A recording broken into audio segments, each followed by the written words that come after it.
안녕하세요. 매일경제 뉴욕 특파원 김용갑입니다. 미국의 물류기업 페덱스는 빠르고 정확한 배송의 상징이었습니다. 그런데 최근 몇 년간 페덱스에 대한 소비자들의 불만이 증가하고 있습니다. 온라인에서 아마존, UPS, 페덱스 등 이 각 기업의 배송 서비스를 묘사한 영상을 보면 하나같이 아마존은 만족스러운 배송을 하고 페덱스는 제품이 훼손된 상태로 도착을 하는 경우가 많다는 점을 풍자하고 있습니다. 이 영상들은 온라인에서 많은 공감을 받고 있습니다.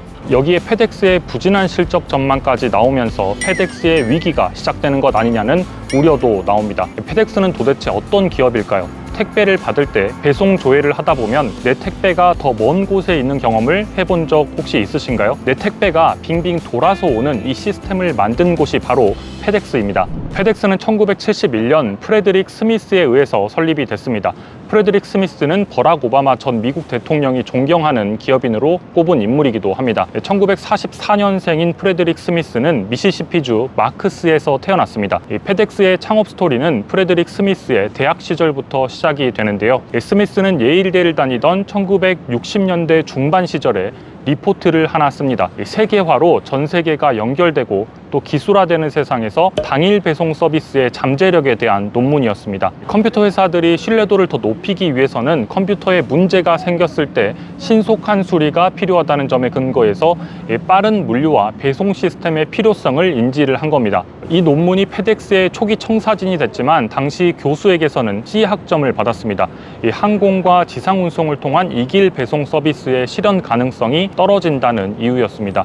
그리고 프레드 스미스는 미국 해병대에 입대를 해서 4년간의 시간을 보내고 1971년 돌아온 뒤에 자신의 생각이 실제로 이루어졌음을 확인합니다. 컴퓨터의 중요성은 커졌는데 배송 시스템은 이를 따라잡지 못하고 있었습니다. 이에 29살의 나이로 창업에 나서게 됩니다. 아버지에게서 상속받은 400만 달러와 8천만 달러의 벤처 캐피털과 대출 등을 통해서 회사를 만들었습니다. 전국에 빈 상자를 보내서 초기 25개 도시에 이 네트워크를 테스트를 했고 1973년 4월에 첫 배송을 시작했습니다. 페덱스의 가장 유명한 일화는 사업 초기 당시에 회사를 살린 방법인데요.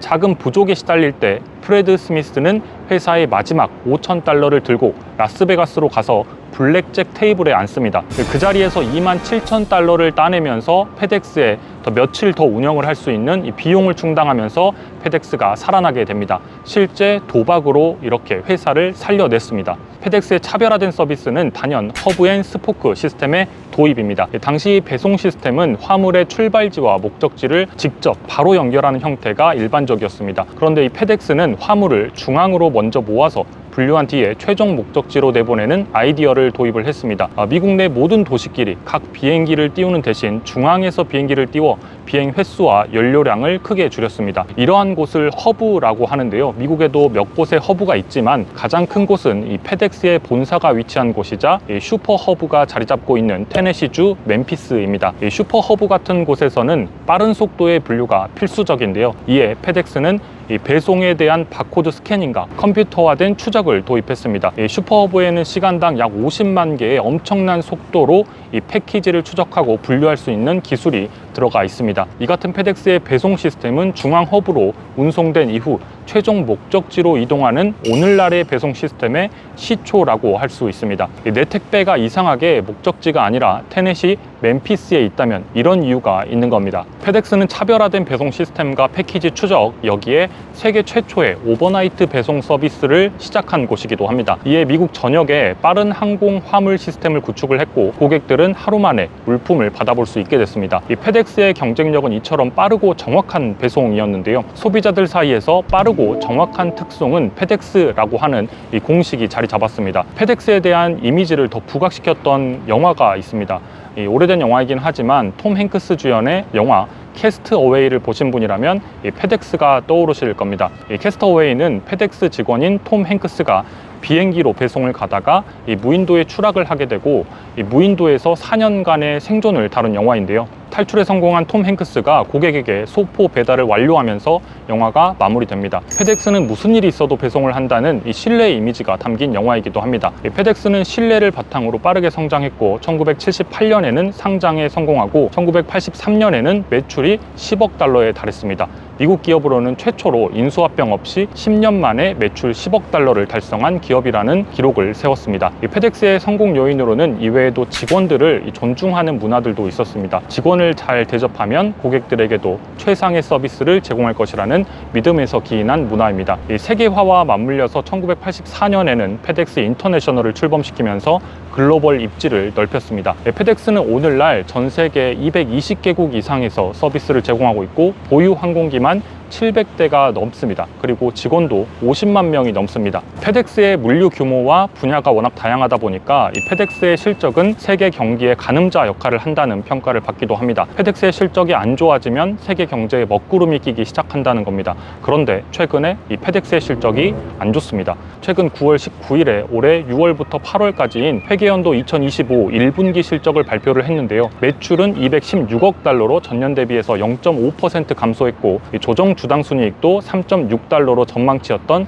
4.86달러를 크게 하회했습니다. 페덱스는 수요 감소와 비용 증가를 원인으로 지목하고 있습니다. 이어 2분기 가이던스도 하향 조정을 했는데요. 조정 주당 순이익은 기존 전망치가 20에서 22달러였는데 이를 20에서 21달러로 상단을 낮췄습니다. 페덱스는 팬데믹 동안 증가했던 수요가 다시 이전으로 돌아감에 따라서 비용 절감을 지속하고 있다라고 밝혔습니다.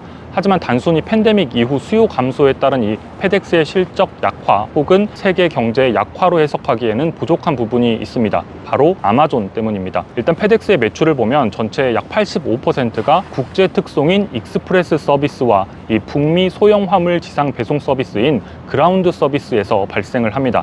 그리고 나머지 11%를 차지하는 이 중량 화물 배송 서비스인 페덱스 플라이트가 차지를 하고 있습니다. 즉 아마존의 배송은 포트폴리오상 충분히 위협적입니다. 실제로 이 아마존의 택배 물량은 이미 페덱스와 UPS를 제쳤습니다. 2020년에 페덱스를 제쳤고 2022년에는 UPS까지 제쳤습니다. 그리고 그 격차를 키우고 있는데요. 10년 전만 해도 아마존은 페덱스의 고객이었는데 아마존은 이 물류 인프라가 없던 시절 페덱스와 UPS와 같은 이 외부 물류 기업에 의존을 해왔습니다. 그러다 아마존은 자사의 물류 사업을 시작합니다. 이때까지만 해도 이 페덱스의 창업자이자 CEO인 프레드 스미스가 나서서 아마존은 페덱스를 위협할 수 없다 이렇게 단언을 하기도 했습니다. 워낙 돈이 많이 들어가는 사업이기도 하고 그렇게 또 생각을 했는데 아마존이 점차 확장을 하면서 2019년에는 페덱스와 계약을 종료하게 됩니다. 여기에 팬데믹으로 온라인 거래가 급증하자 아마존은 본격적으로 몸집을 키우면서 이 규모의 경제를 통해 배송비를 줄이고 속도를 높이는 데 성공합니다. 영상 초반에 말씀드린 것처럼 소비자들에게